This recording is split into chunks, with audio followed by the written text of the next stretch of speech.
अचानक से खबर आई कि यूएस फेडरल रिजर्व ने इंटरेस्ट रेट बढ़ा दिए हैं और इस खबर के आते ही कुछ ही सेकंड्स के अंदर शेयर मार्केट 400 पॉइंट्स नीचे गिर गया।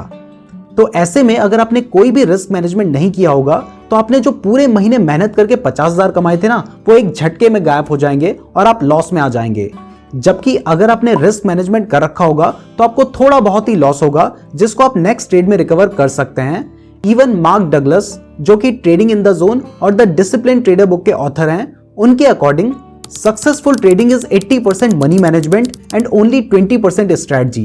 तो अगर आपको रिस्क मैनेजमेंट करना नहीं आया तो फिर चाहे आप कितनी भी स्ट्रेटजी सीख लो, आप कभी भी रेगुलर प्रॉफिट अर्न नहीं कर सकते हैं। इसलिए अगर आप ट्रेडिंग से पैसे कमाना चाहते हैं तो इस वीडियो को ध्यान से देखना। पहले ही क्लियर कर दूं कि वीडियो बहुत ज्यादा इंटरेस्टिंग नहीं है, हो सकता है आपको सुनने में बोरिंग लगे, लेकिन इस वीडियो में बताया हुआ हर एक सेंटेंस आपके लॉस को कम करेगा और आपके प्रॉफिट को बढ़ाएगा। तो अगर आपको ट्रेडिंग से पैसे कमाने हैं तो इस वीडियो को ध्यान से देखना। और ये वीडियो सिर्फ एजुकेशनल पर्पसेस के लिए है, तो ट्रेडिंग अपने रिस्क पर करें और कभी भी लोन लेकर ट्रेडिंग ना करें, क्योंकि इससे आप बहुत बड़ी मुसीबत में पड़ सकते हैं। तो दोस्तों, ये तो आपको पता ही है कि जब आप ट्रेडिंग करते हैं तो इसमें आपकी जो कैपिटल है वो रिस्क के लिए एक्सपोज्ड होती है। मतलब अगर आप 1 लाख रुपए लगा के ट्रेडिंग शुरू कर रहे हैं तो आपका पूरा पैसा भी डूब सकता है। बट आप चाहें तो रिस्क मैनेजमेंट के थ्रू इसे मैनेज कर सकते हैं। मतलब अगर आप चाहें कि 2000 से ज्यादा का मुझे लॉस ना हो तो आप ये कर सकते हैं। आप में से ज्यादातर लोग ये कैसे करना है वो जानते भी हैं, लेकिन लालच के चक्कर में आप ये नहीं करते हैं। तो इसी के साथ हम हमारा रिस्क मैनेजमेंट का फर्स्ट पॉइंट, स्टॉप लॉस, को डिस्कस करते हैं।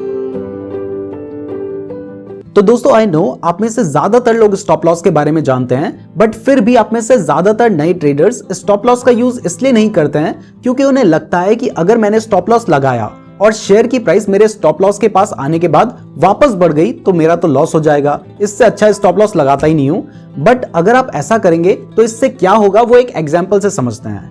मान लो आपकी कैपिटल 1 लाख रुपए है और आपने 10 ट्रेड लिए, जिसमें से 9 ट्रेड में अगर आपने स्टॉप लॉस लगाया होता तो प्राइस आपके स्टॉप लॉस के पास जाने के बाद वापस बढ़ गई होती और आपका लॉस हो गया होता। लेकिन क्योंकि आपने स्टॉप लॉस नहीं लगाया था, इसलिए आपने हर ट्रेड में 1000 रुपए कमाए और 9 ट्रेड को मिलाकर आपने 9000 रुपए कमा लिए और आपकी कैपिटल अभी टोटल 1,09,000 रुपए हो गई है।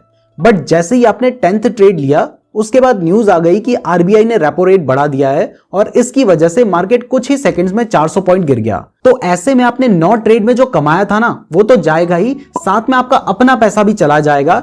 जबकि अगर आपने स्टॉप लॉस लगाया होता तो 10 ट्रेड में स्टॉप लॉस हिट होने के बाद भी आपको 10,000 का ही लॉस होता और उसके बाद भी ट्रेड करने के लिए आपके पास कैपिटल बचा होता।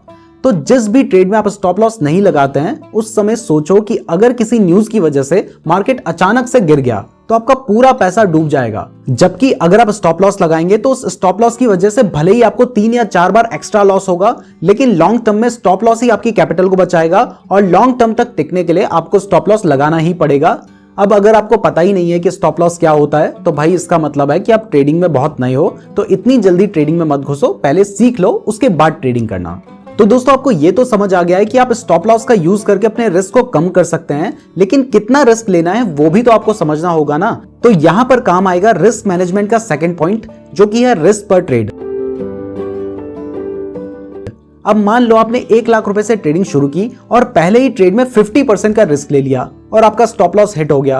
तो भले ही आपने यहां पर स्टॉप लॉस लगाया था, लेकिन आपने 50% का रिस्क ले लिया, जिसकी वजह से पहले दिन ही आपकी कैपिटल आधी हो जाएगी और इससे उस पैसे को रिकवर करना आपके लिए बहुत मुश्किल हो जाएगा। चलो, एक बार को आप उस पैसे का लॉस सह भी लोगे, लेकिन उस लॉस से आपका जो कॉन्फिडेंस टूटेगा ना, वो कॉन्फिडेंस लाना आपके लिए बहुत ज्यादा मुश्किल होगा। इसलिए आपको अपने रिस्क को मैनेज करने के लिए रिस्क पर ट्रेड भी डिसाइड करना होगा, यानी आप एक ट्रेड में कितना रिस्क लेंगे। अब आइडियल केस की बात करें तो ज्यादातर ट्रेडर्स का मानना है कि आपको एक ट्रेड पे 2% से ज्यादा का रिस्क नहीं लेना चाहिए। मतलब अगर आप 1 लाख रुपए से ट्रेडिंग कर रहे हैं तो आपको 2000 रुपए से ज्यादा का रिस्क नहीं लेना है एक ट्रेड में। ये 2% वाला जो रूल है, जब आप स्टॉक्स में ट्रेडिंग करते हैं तब के लिए तो सही है, लेकिन जब आप बैंक निफ्टी या निफ्टी पर ऑप्शंस ट्रेड करते हैं तो वो बहुत ज्यादा वोलेटाइल होता है। तो 2% का रिस्क लेने पर ज्यादातर टाइम पर आपका स्टॉप लॉस हिट हो जाएगा। और अगर आप 5000 रुपए से ट्रेडिंग शुरू कर रहे हैं तो इसका 2% सिर्फ 100 रुपए होता है, जो कि बहुत बड़ा स्टॉप लॉस नहीं है ऑप्शंस ट्रेडिंग की वोलेटिलिटी के हिसाब से। तो मेरे अकॉर्डिंग जब आप स्टॉक्स में इंट्राडे ट्रेडिंग कर रहे हैं तो 2% और ऑप्शन ट्रेडिंग में आप स्टॉप लॉस को 4% कर सकते हैं, ताकि बहुत ज्यादा जल्दी आपका स्टॉप लॉस हिट ना हो। बट कभी भी एक ट्रेड में 4% से ज्यादा का रिस्क ना लें, क्योंकि ऐसा करने पर आपकी कैपिटल बहुत जल्दी खत्म हो जाएगी और आपके पैसे के साथ आपका कॉन्फिडेंस भी खत्म हो जाएगा। इसलिए रिस्क पर ट्रेड का भी ध्यान रखें। और अगर आप किसी स्ट्रेटजी के बेसिस पर भी स्टॉप लॉस लगा रहे हैं तो वहां पर भी ध्यान रखें कि आपका स्टॉप लॉस 4% से ज्यादा ना हो। इससे आप ट्रेडिंग पर लंबे टाइम तक टिक पाएंगे, वरना रोज नए नए ट्रेडर्स आते हैं और अपना पैसा डुबाकर चले जाते हैं। अब दोस्तों, अगर आप एक ट्रेड में 4% का रिस्क ले रहे हो और वहां पर आपको सिर्फ 2% का टारगेट मिल रहा हो, यानी आप 1 लाख रुपए लगाकर ट्रेडिंग शुरू कर रहे हैं, जिसमें अगर आपका प्रेडिक्शन सही हुआ तो आपको 2000 रुपए मिलेंगे, लेकिन गलत हुआ तो 4000 रुपए जाएंगे, तो क्या ये एक अच्छा ट्रेड होगा? नहीं। तो इसलिए आपको रिस्क मैनेजमेंट का third point, risk reward ratio का भी ध्यान रखना होगा, यानी आप कितना पैसा कमाने के लिए कितना रिस्क ले रहे हैं।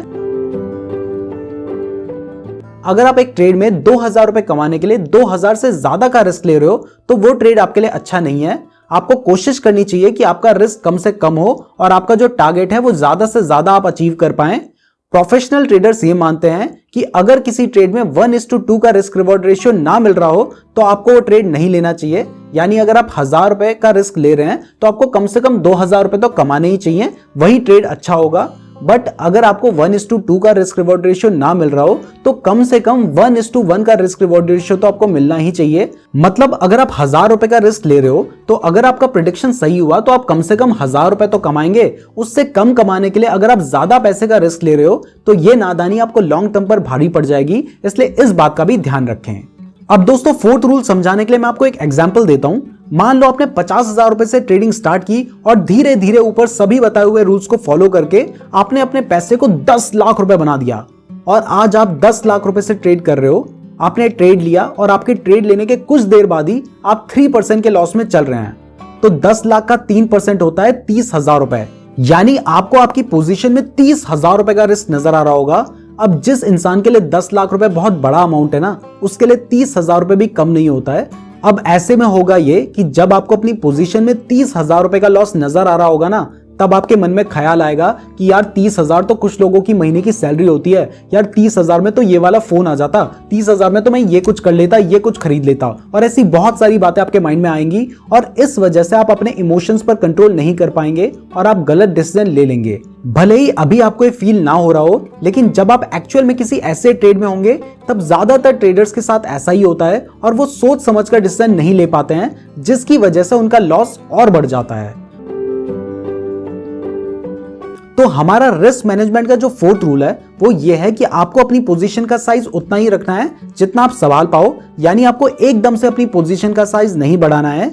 इवन मैं पर्सनली ये मानता हूं कि अगर कोई ट्रेडर फर्स्ट डे 10,000 रुपए से ट्रेड करता है और वो पहले दिन 2,000 रुपए कमा लेता है, यानी अब उसकी टोटल कैपिटल 12,000 रुपए हो गई है, तो नेक्स्ट डे उसको अपने प्रॉफिट को अलग रख लेना चाहिए, यानी दोबारा उस 10,000 से ही ट्रेड लेना चाहिए, ना कि 12,000 से। और जब आपको बहुत अच्छा एक्सपीरियंस हो जाए, आप कुछ महीने ट्रेड करके पैसा कमा लें, तभी आपको अपनी पोजीशन का साइज बढ़ाना चाहिए, वरना ज्यादातर लोग पोजीशन का साइज बढ़ने की वजह से ट्रेड को संभाल नहीं पाते हैं और कई महीने तक मेहनत करने के बाद जो उन्होंने कमाया होता है वो एक दिन में ही बर्बाद कर देते हैं। तो जो भी नए ट्रेडर्स इस वीडियो को देख रहे हैं उनसे मेरी रिक्वेस्ट है कि शुरुआत में जब आप ट्रेडिंग करते हैं ना, तो पहले सीखने के पर्पज से ट्रेड करें।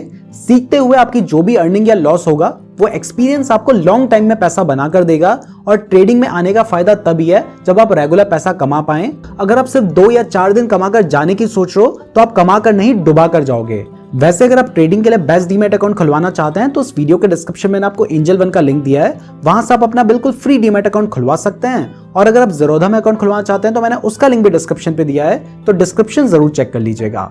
अब दोस्तों, नेक्स्ट रूल बताने से पहले मेरा आपसे एक सवाल है कि अगर आप बिना पढ़ाई करे आईएएस का एग्जाम देंगे तो क्या होगा? जाहिर सी बात है, आप फेल हो जाएंगे।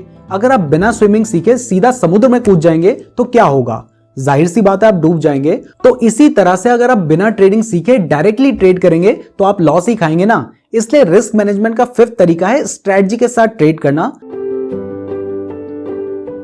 अगर आप बिना किसी स्ट्रेटजी के ट्रेड कर रहे हैं तो ये सबसे बड़ा रिस्क है, क्योंकि इस केस में आपको पता ही नहीं होगा कि मार्केट ऊपर जाएगा या नीचे, और ऐसे में सिर्फ तुक्का मार के आप 2 या 4 बार तो पैसे कमा सकते हैं, लेकिन लास्ट में आप अपना लॉस ही करवा लेंगे। चाइनीज फिलोसोफर सुन त्जू का एक कोट है, he will win who knows when to fight and when not to fight. यानी जीतेगा वही जिसको ये पता है कि कब लड़ना है और कब नहीं।